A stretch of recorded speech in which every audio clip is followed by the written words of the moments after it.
Hi there, I'm Walter Bernasiak, and this is Top 5. Here we count down the best and worst performances of our most beloved actors. Today, we take a look at the worst of J-Law. Yeah, that's right, Jennifer Lawrence.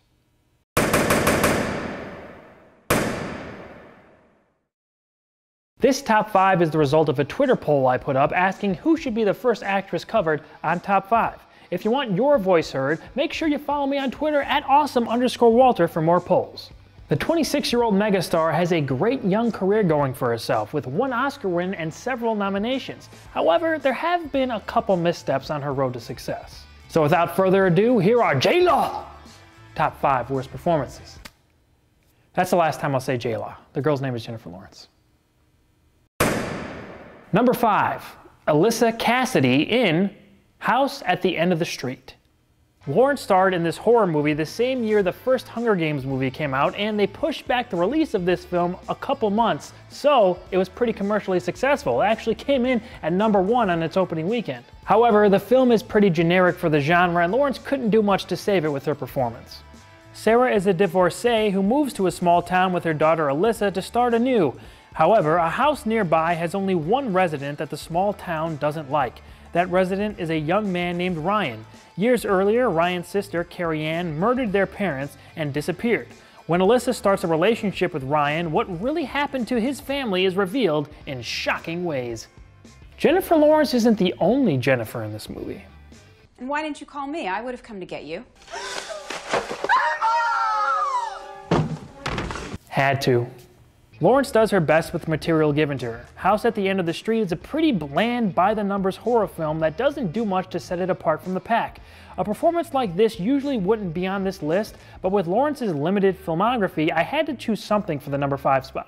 Her character is an aspiring singer, but it's obviously not her voice in those scenes, and it's pretty noticeable now that we've heard her sing in one of the Hunger Games movies. Apparently, she did record her songs, but the filmmakers used another voice. Wouldn't it be sweet if you could be in love with me? This character pushes things along in her interactions with those around her, especially with her mom and Ryan. Those scenes don't come off very well and they stick out a bit. My mom went to a psychiatrist for a long time after she broke up with my dad.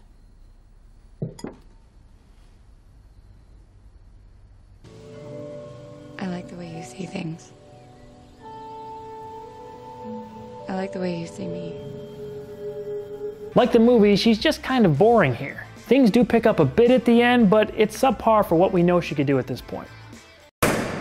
Number 4, Mystique / Raven Darkholme in X-Men: Days of Future Past.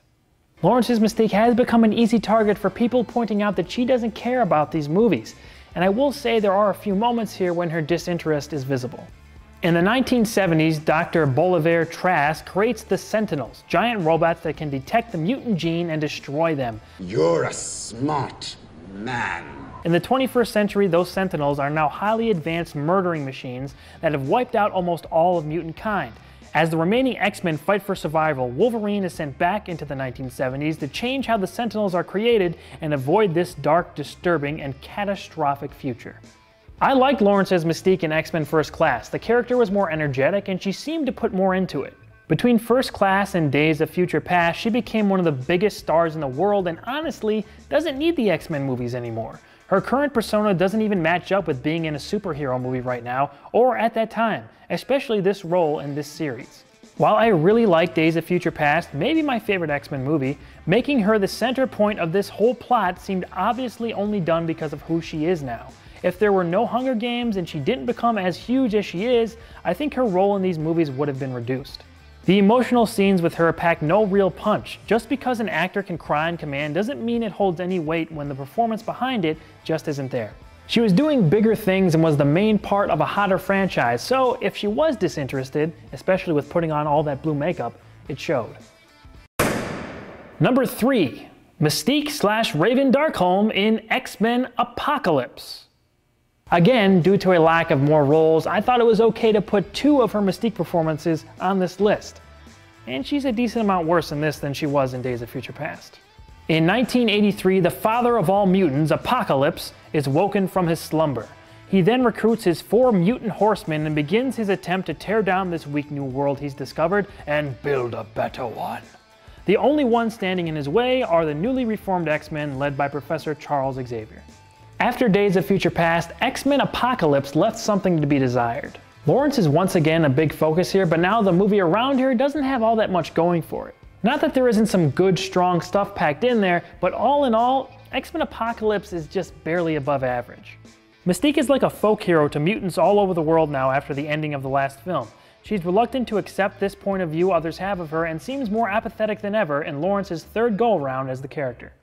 It was pretty much confirmed by Lawrence herself that this was her last X-Men movie. The combination of that makeup and ostensibly not being into the X-Men projects made for a predictable parting of the ways. What makes her worse here is just more of the same, but now it's a little more blatant that she just doesn't want to be there. You got your warplane. Let's go to war. You're X-Men. I'm sure she's relieved to put this role behind her and move on to other projects that suit her needs as an actor a little bit better. Number 2, Serena Pemberton in Serena. Never heard of this movie? You're not alone. It never had a big theatrical release in the US despite having 2 of the biggest movie stars in the world as its leads. Why is that? Not sure, but I can tell you that this movie isn't very good and Lawrence is just about as bland as ever in it. Based on the 2008 Ron Rash novel, Serena follows the story of George Pemberton, an ambitious timber baron who works in Depression-era North Carolina. When George meets Serena Shaw, they quickly wed and run his business together. Serena soon miscarries, and this creates intense jealousy towards the mother of George's illegitimate young son that results in a dark turn for all involved. Lawrence is just flat throughout this film. Her line delivery is pretty drawl, and this character isn't the best fit for her. Our love began the day we met. Nothing that happened before even exists. I have your child inside me. As the movie goes along, Lawrence's performance picks up a little bit, but the movie is very slow to get to things that we all know are coming. By the time her big scenes come around, there isn't much she does that we haven't seen her do better in other movies. I do admit, it was good to see Varys from Game of Thrones in this though. My father had 40,000 acres in Colorado. Had? I do hope he didn't lose them in this awful crash. I'm a good actor, my lord. This was a rare dramatic misfire by Lawrence. If you want to see it for yourself, it's on Netflix, so check it out on there. And the number 1 worst Jennifer Lawrence performance is Mariana in The Burning Plain. When people talk about Jennifer Lawrence looking bored in her films, I direct you to this 2009 film here. The film tells 2 interconnected stories. Sylvia is a successful restaurant owner who leads a private life of promiscuity and self-hatred. When a man shows up with a young girl who is supposedly Sylvia's daughter, things quickly change for her. Elsewhere, a girl named Mariana and a boy named Santiago begin a relationship when they find out that his father and her mother are having an affair. As the 2 stories progress, unexpected twists are brought to light. Lawrence isn't exactly the main focus in this movie, but she does have a pretty sizable role. Kim Basinger and Charlize Theron take up the top billing at that time. Can I have this one? Only if you give me a scar. What? I want to remember this day. I love it. Her character is very reserved, but to the point where you're not sure if she's even invested in the slightest. Seeing Mariana investigate her mother's infidelity also manages to be dull. I'm not sure if it was the direction or just Lawrence herself not being engaged, but thus far, I think it's pretty clear that Mariana in The Burning Plain is her worst performance. This is just an odd film with very strange character motivations for all involved. It's not very well known, and I think it's something that Lawrence probably wants to keep in the past. She's a great actress and her career just keeps growing as she continues to take on more complicated characters and challenging roles. I want to hear what you guys think. What is your least favorite Jennifer Lawrence role and or performance? Who do you want me to cover next on the show? Leave a comment and let me know. If you haven't already, make sure to go back and check out my top 5 best Jennifer Lawrence performances. Follow me on Twitter at awesome_Walter to take part in more polls about who may be covered next on the show. And come back next week for a brand new top 5.